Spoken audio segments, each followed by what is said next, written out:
What is going on, everybody? Welcome to another Brand Doctor live stream. Today, we're going to be talking about social media tips to help you grow your online presence. Listen, you could have the best product or service in the world, but if nobody knows about it, what good is it? I got my man in the house once again, Owais Qureshi from the Visual Q. What's shaking, my man? What's going on, Henry? Happy to be back, man. Awesome, man. So this is probably one of my favorite topics of all time is content creation. And for those folks that are just tuning in, maybe for the first time, I've had my creative business now for 15 years and got really into social media content marketing heavily, probably 7-8 years ago. I can't believe it's been that long. And I really enjoy it. And I've learned a lot over the years. I've learned what not to do. I've learned a lot of things that worked. And today I want to share some of those with you because I think a lot of folks think that social media is a pain in the butt and it's another task that needs to be done. And right. And it kind of gets shoveled off to somebody that's not really qualified to run your social media. I see that happen a lot. Someone's niece or nephew is in charge of, a multi-million-dollar business's social media presence, and they know nothing about the platforms and their what's the word I'm using for, best use cases for each platform. So, you could spend a lot of money and a lot of wasted time and energy if you don't know what you're doing. So this video is going to really help you grow your online presence in ways that are going to be very efficient. And I think that is something that we all want as business owners. So let's kick it off. The first things first, right, Always, you got to understand what platform or platforms your audience is at, right? Exactly. Yeah. Where are they feeding? So, for me, it's LinkedIn is my primary platform. That doesn't mean that I'm not on other platforms. That doesn't mean that we don't post it everywhere else. Just again, that's more for search engine visibility more than anything else. If I was to look up Henry Kaminski Jr. on Google, I would probably have tons and tons of, and it's not going to be just, your website that shows up. It's not going to be your Google listing that's going to show up. It's going to be your YouTube page. It's going to be your Instagram. It's going to be your Facebook. It's going to be, I don't know if Clubhouse actually indexes their stuff on Google, but I mean, so it's going to be a whole list of entries that show up. But going back to where your ideal clients are, where they congregate, that's where you want to be. That's where you want to have the loudest of your voice. Right. And I think that is, I'll give you a quick example. One of my clients, huge presence on LinkedIn and has a very engaged audience. He also is a very good speaker and loves the podcast. So his two channels of choice are LinkedIn and podcast. And I told him, I said, let's stay there. I think there's no reason for you to be on Instagram because yes, some of your audience is probably over there, but a large majority is on LinkedIn. So stay in that watering hole, right? Stay in that watering hole. I just want to give a shout out to Amy. What's going on, Amy? Welcome back to the live stream. And I want to encourage everybody that's watching live, if you have questions regarding this topic, please drop them in the comments. We would love to field those questions as they come in. So yeah, knowing where your audience is, knowing who your audience is, we can't stress that enough, right? We constantly pound that into your heads. Those are always the foundational aspects of before you go out and market, before you go out and sell, define who it is that you're selling to, who it is that, what their challenges and all that. And we'll dive a little deeper into all that, but define those parameters first before you expend your dollars, exhaust your dollars on marketing that's really not going to get you anywhere. That's not going to move the needle. Right. And that's the thing, because we were just talking about this on our team call Monday morning. You know, you could burn through a sack of cash on LinkedIn ads real quick if you don't know what you're doing. Right. Yeah. So I'll give you a quick example. Instagram. I was running Instagram ads for a while, and then I realized, you know what? These influencer shout outs, now this is going back a couple years, but these influencer shout outs are getting me way more exposure than these ads. So I took my ad budget and started connecting and collaborating with influencers, and I was able to grow my account to over 140. Well, it was up to 157,000 at one point, but I've cut down on my followership has actually gone down over the past couple of years, which is good because I have made some mistakes like doing those giveaway promotions, and I've gotten a lot of spammy followers from them.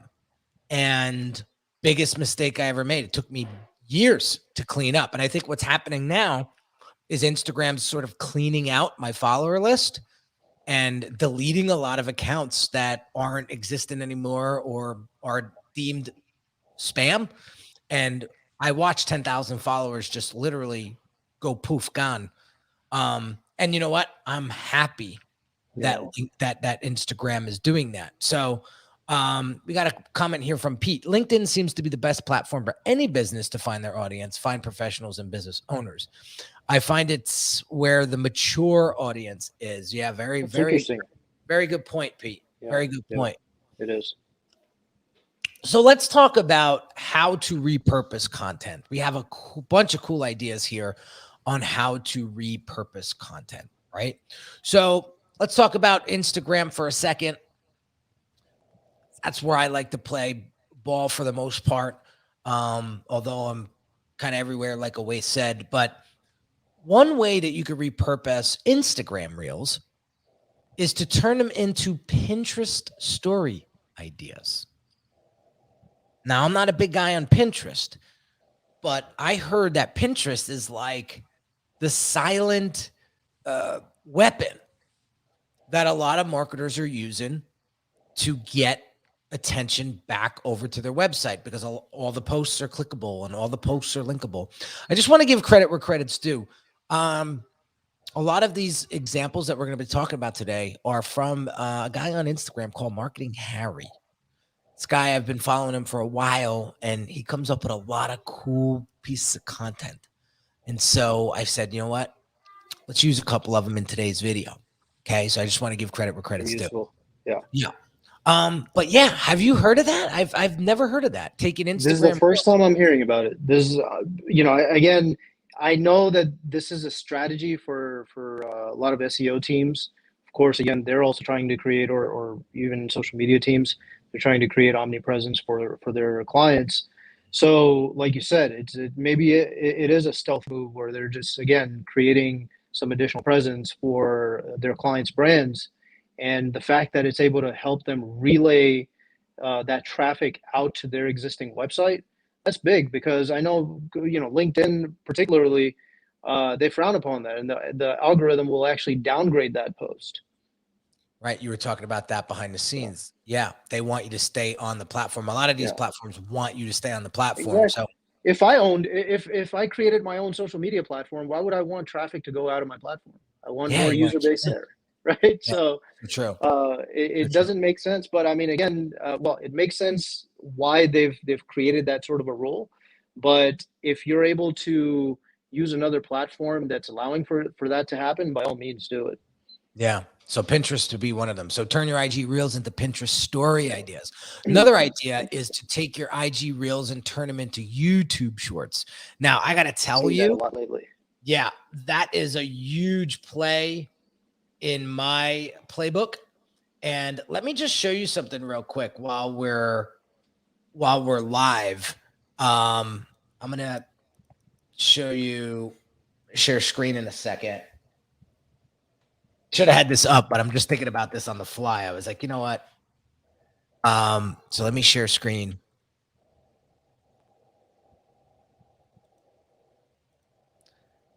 All right. So I'm in videos right now. Now check this out. So I posted this 20 hours ago.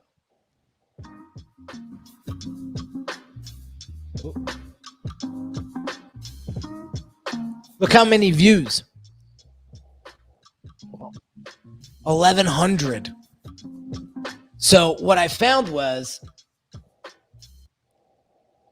YouTube is really favoring the shorts big time.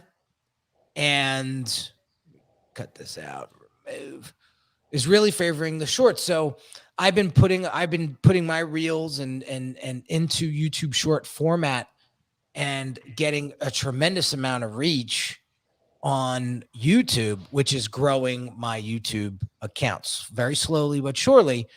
But I'm not too concerned about how quickly I grow. I want to make sure that the people that do subscribe to the channel are people that are convinced that they're going to be able to learn from me.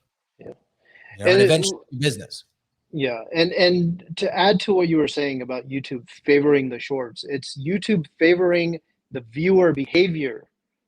And the viewer behavior right now, there's an influx of people just coming in, binging on short form videos, the 60-second videos, rather than sitting there and watching.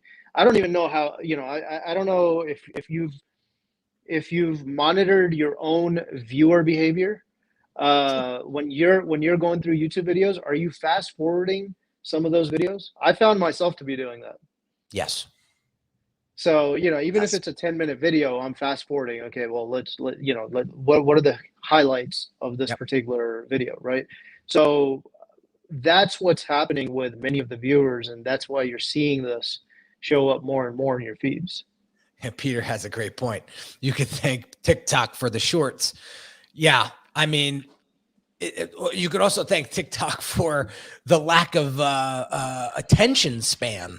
Yeah. Right. And the on-demandness. I'll give you a funny example. I was watching football with my son. He's starting to pick up some of the some of the sports, right? So we're watching the big game on Sunday, and he had to go to the bathroom. He goes, "Daddy, can you pause this? I'll be right back." I'm like, "No, this is one thing that we watch that cannot be paused." Like that. That's what he thought. Like, we can pause that, right? I'll be right back. And so this on-demand mentality is going to be huge, and is huge. So keeping that in mind. So turning IG Reels into YouTube Shorts. How about this? I've seen you do this a few times, always turning IG carousels into LinkedIn document posts. You put out quite a bit of those document posts. So can you share like kind of how to do that? Yeah, I mean, it's essentially the exact same thing that you're seeing on IG carousels. So if it's multiple images that you're posting up on one single post on IG carousels, well, that format is available, and that's nurtured through a PDF document. So it's just a PDF version of what you're seeing on an IG carousel. But I mean, definitely it creates that same sort of seamlessness that you're able to provide bits and pieces of information, just the right amount, in a visual format that's interactive for people to kind of flip through. So yeah, I mean, we've posted that. I haven't posted much of that lately. I think I posted one yesterday, but that's a good idea of, let's say you're really great at putting together a long form content, and that's already hosted on your website. As a matter of fact, we're looking to do this for another client of ours. He puts together some really good long form content that's sent out to his subscribers on a weekly basis. Well, now you can repurpose that. You can repurpose some of the highlights from that long form content and now create an additional post, whether it be in just one single post or something that's in a carousel format. Post that on Instagram, post that on LinkedIn, post maybe an excerpt from that on Twitter. So now you're taking one single content piece that's long form, and generating so many different ideas around it. So, again, I still run into this issue where it's like, man, I don't have any idea what I'm going to post today or this week. If I'm trying to schedule my post, like, what am I going to talk about? I'm all out of topics.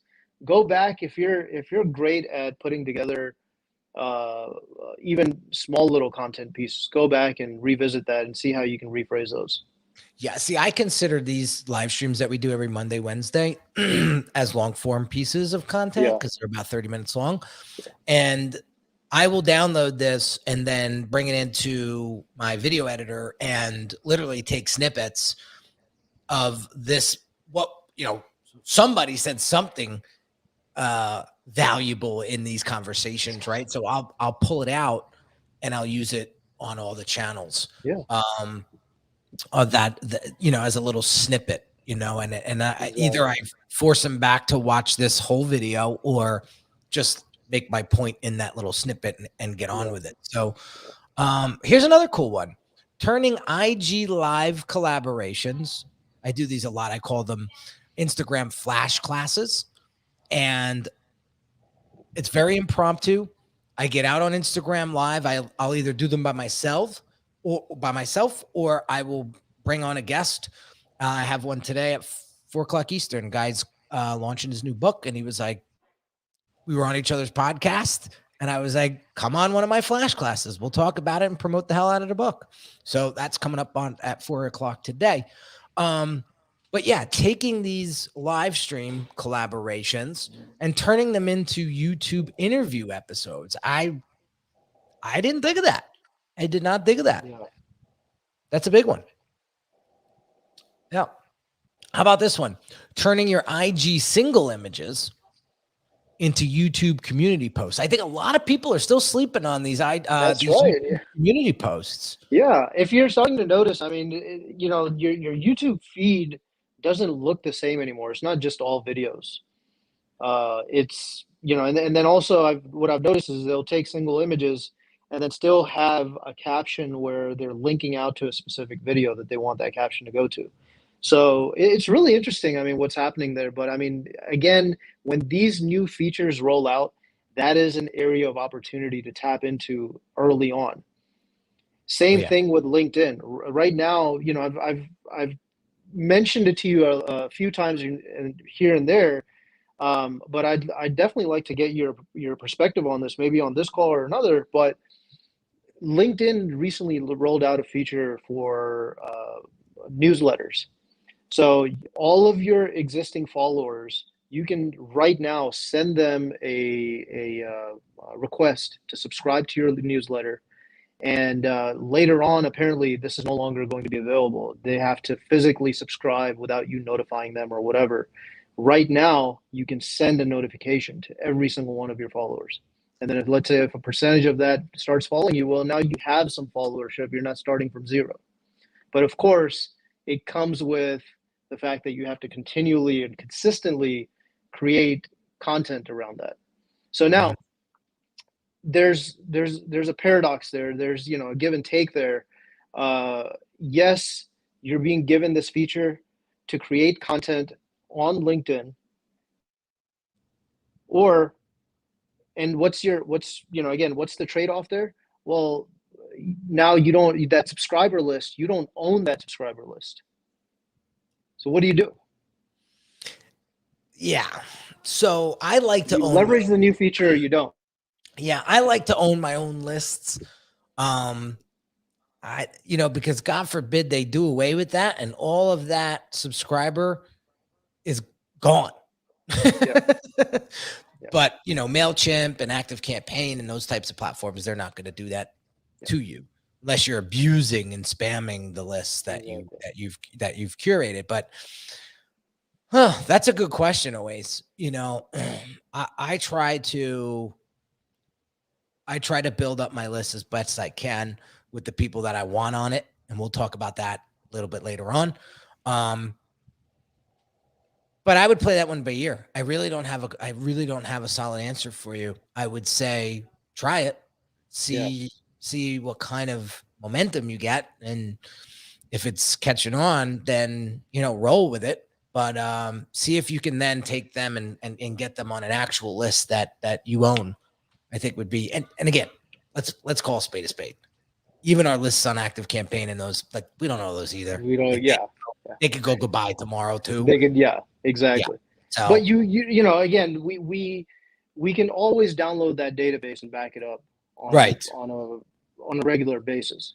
right. So to a certain extent, we have control of that. Over here, we don't have control of that entire database. No.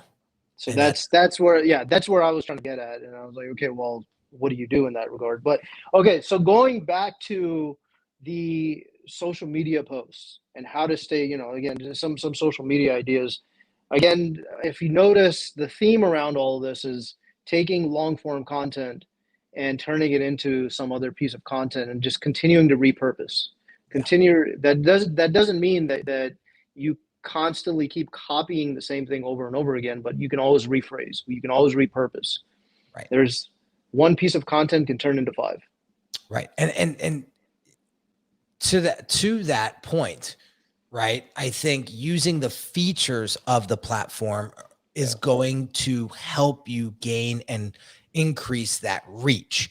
So, quick example, Instagram just rolled out their avatar play because they're really setting up for this metaverse, right? I went right in there this morning and I set up my avatar, right? I'm going to start using my avatar in my IG stories and in my posts because Instagram wants you to, right? Polls are huge, guys. I think they're still underused. When you're out there on social, obviously you want to interact and engage with your audience, but you also want to be polling them to make sure you're on track with your messaging. So using LinkedIn polls, using IG story polls, and just asking genuine questions of what your audience is interested in. I'll give you a quick example. We're going to roll out this offer and start the copy and the landing page design and all of that. And when I went to my list and I sent out a question, I didn't get much return. And I was like, my audience doesn't give a crap about this. So I'm not going to spend the money or energy or time building it out. So we polled another set of questions and we got much greater response. There you have it. So we're in the process of rolling out that program. So using polls is going to be huge to help you increase that reach. Yeah. And it also helps you get a pulse on your ideal clients if you have the right followership, yes. And they're actively engaging with your posts. Well, that's a really good way to leverage that audience and say, okay, well, look, we're rolling out, just like you just said, right? We're rolling out this new program, or I want to know what your challenges are. And so, you use a poll around that and figure out what those particular challenges are. Speak to that. Yeah. Right. And I just want to make a point because it's been rolling around in the back of my head since we started this live stream is this might be overwhelming for a few of you. It may feel like this sounds like too much work. I don't know how I'm going to execute all this. I don't have a team. I don't have video editing skills. Listen, I started at scratch zero myself. I learned iMovie and then I upgraded to CapCut, right? There's still quite a bit of stuff, right? There's still quite a bit of things that I do on my own because I enjoy doing them and I have the bandwidth of doing them. Once you get to a point of scalability where you're going to have an in-house team or be subbing this stuff out, then you don't have to worry about it anymore. But I started at zero, guys. And here was my mentality. I can stay on one platform. I can. And make my life super easy. All I got to do is put out a couple posts a day on Instagram and call it a day. But then I started to say to myself, well, what about my LinkedIn following? What about my YouTube following? What about my Facebook following? What about my Twitter following? And so I said to myself, well, if you're not out there, Henry, then your competition will take up that market share. They'll post on all the platforms. They'll be seen by everybody where you're only seen on Instagram. So I said that to myself and I said, you know what? I need to be everywhere. So I will make the effort to be everywhere. And Yes, it's like a little part-time job.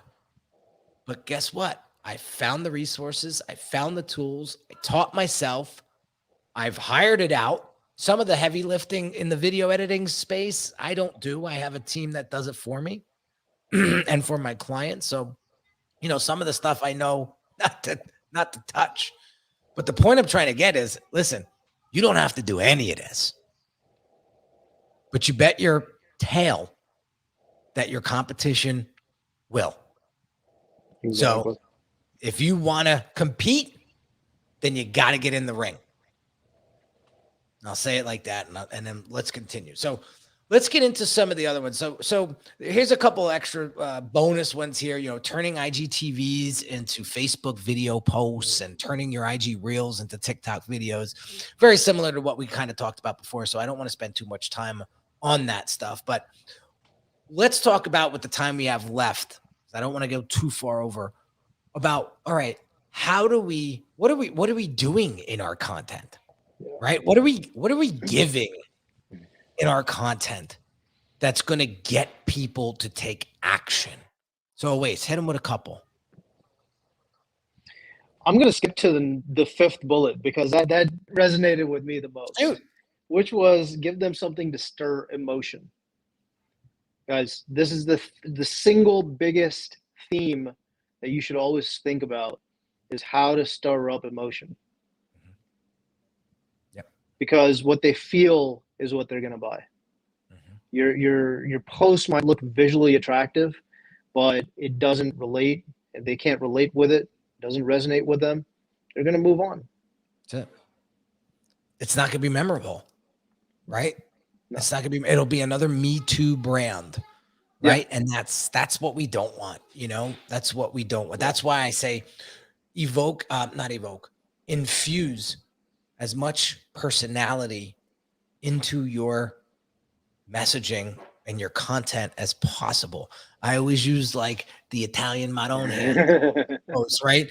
And like you'll hear my voice coming out in the words that I choose. Some of it's polished, some of it's not. And I do that purposely because I want people to understand that, like, yes, I'm polished on this video right now, but not all the time. And sometimes I let some of that out, and so people get a chance to see who I am behind the scenes, right? I'm still the same person, but there's a time and place for everything, right? My wife reminds me of that all the time. But yes, evoking emotion is huge. Making them laugh, making them cry, making them maybe angry. Maybe you say something that they don't want to hear, but they needed to hear it. I'm good at that. Right? So very, very important. Insightfulness. How important is sharing those insights? I'm watching the Book of Boba Fett yesterday, right? Me and my wife me and my son are obsessed, right? And Mandalorian comes back in this episode, right? And he's training with these other Mandalorians, right? And he's struggling. And he gets back up and says, no, I want to keep going. I want to keep going. And the person that he was sparring with said this, which completely rattled my cage. She said, persistence without insight will only lead to the same outcomes. Persistence without insight will only lead to the same outcomes. Man, that one just like a bolt of lightning. It hit you. Yeah. And I was like, oh, I got to remember that one. And so you have to be out there trying different, you have to find that insight each and every day. Yeah. To make sure that you're doing the right thing. We have a comment here from Pete. Is it fair to say it's shifting from only info teaching driven content to entertaining things that are funny, fun, real, and authentic, putting your acting skills into play? Now, Pete, I don't want you out there twerking. All right? Pete, we don't want you twerking, dude. No twerk, no work. Nor does anybody want me and Oasis doing that either. But I think there's a way to be able to entertain by resharing other content that's out there on TikTok and IG Reels. I do a lot of that, and I get a lot of laughs. And my wife's like, "Why do you post that kind of stuff? You're not going to attract the right people." Da da da da da da. And I'm like, that post is not for that. It's to get people laughing. It's to get people scratching their head going, "Oh my God, he's so silly." And the reach on those posts, go look at my IG Reels that I've repurposed, 50, 60, 100,000 views.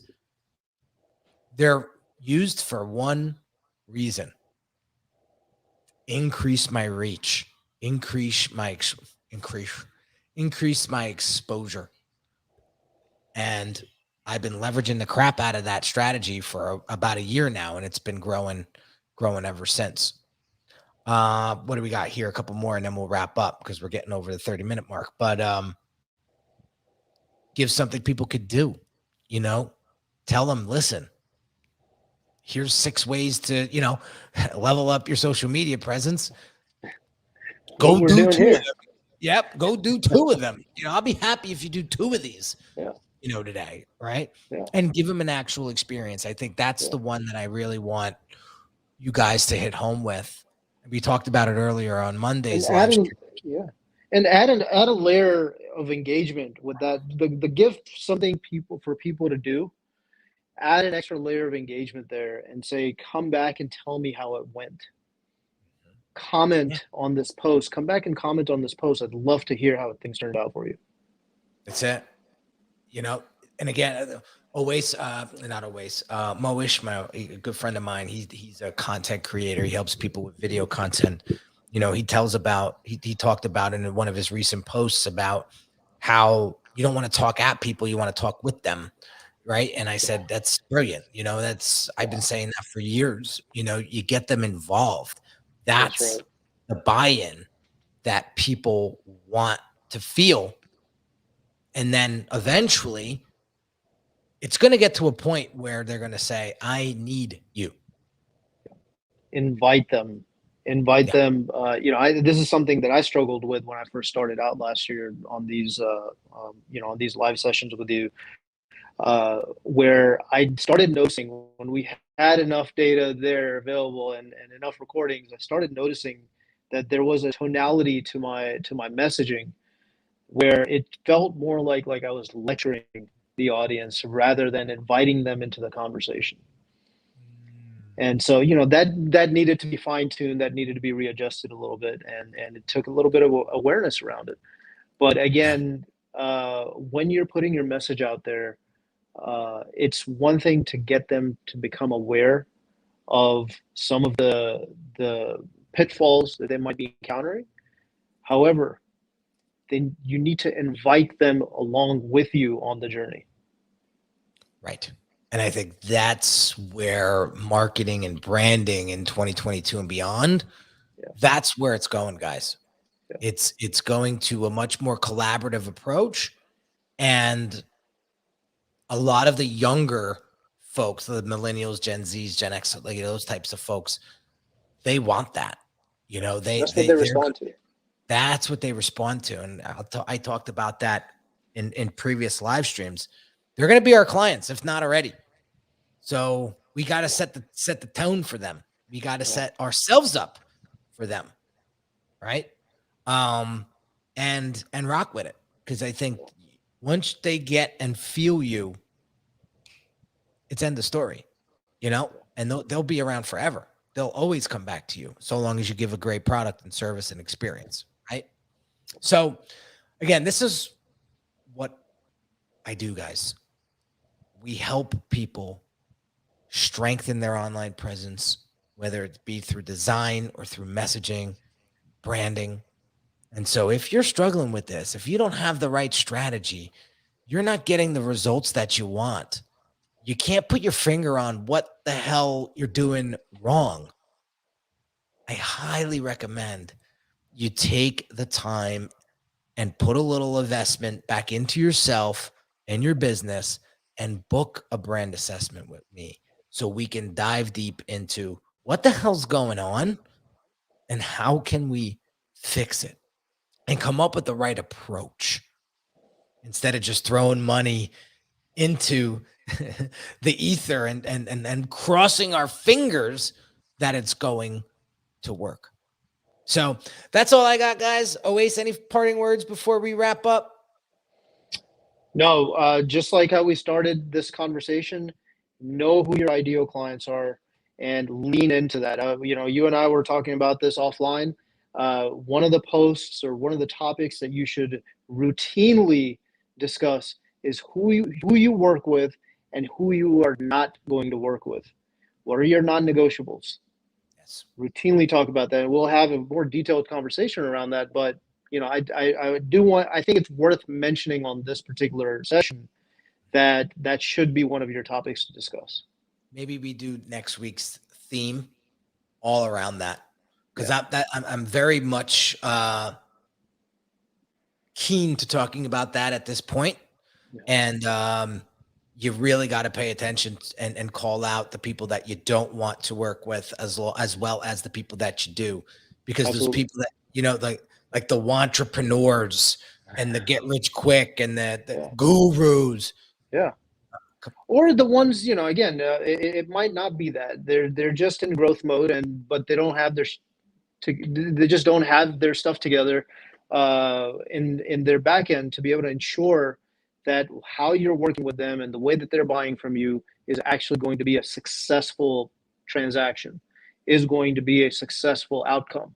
So, you really have to make sure that you're filtering through that. And one of the ways to do that is to routinely get out there on the social media and tell the audience who it is that you're going to work with, or who it is that you work with. Who are those clients that succeed with you from a personality standpoint, from their process standpoint, from the level of business and the type of, what they're looking to spend or invest. Right. And I think once you get clear on that, there's going to be a lot of disqualification out there on social media land, and it's to your favor. Yeah. So you don't clog up your pipeline with people that can't afford you. Yeah, you're going to filter out all the tire kickers. That's it. I just want to address one of Pete's points here, and maybe we can talk about this in another live. But he says, "Can you touch on why you ask if you're not getting results? You should do this and that, but you can't guarantee results, or people are scared to use that language, guarantee results. Maybe another live." I think I know what you're saying. A lot of people don't like to say I can guarantee you results. Here's what I can guarantee, right? And this is I talk about this all the time. And if you go to the brand assessment page and watch the video that I have there before you book the damn thing, I say right there, one thing I can guarantee you in this conversation that we have together on this assessment is that you're going to walk out of there with way more clarity and focus than when you got into it. That I can guarantee. What you do with that information on your own, I can't guarantee. Why? Because it's out of my control. And I'd be crazy to say I could guarantee those results. So, yes, there's certain, what else can I guarantee? I could guarantee that you're going to get quality work, right? I could guarantee that I'm not going to ever leave you hanging, right? I can only guarantee what my team and I have control over. Experience, that we can control, right?